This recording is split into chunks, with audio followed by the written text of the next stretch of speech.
Tu penses être en retard parce que tout le monde se marie autour de toi?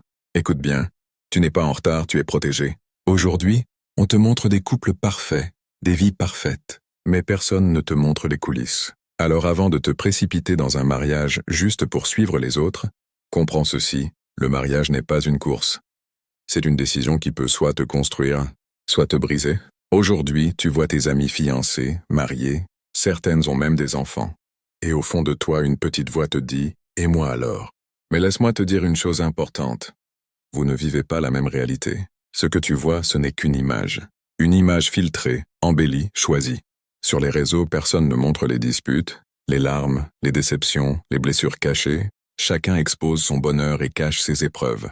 Alors, pourquoi vouloir te précipiter pour une vie que tu ne connais qu'en surface? Ma sœur, la pression est réelle, oui. Dans notre société, être non marié peut attirer les jugements, les critiques, les regards lourds. Mais est-ce une raison pour te lancer dans une décision qui engage toute ta vie?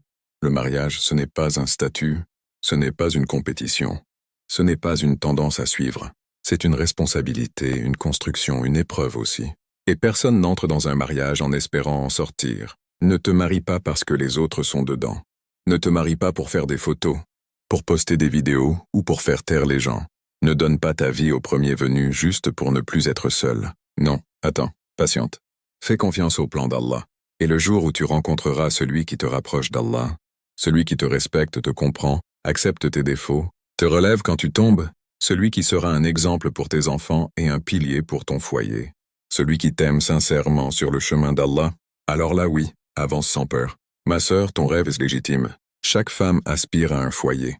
Mais ne compare pas ton chapitre 1 au chapitre 10 de quelqu'un d'autre. Allah te connaît mieux que toi-même. Et s'il retarde une chose, ce n'est jamais pour te priver, c'est pour te préserver.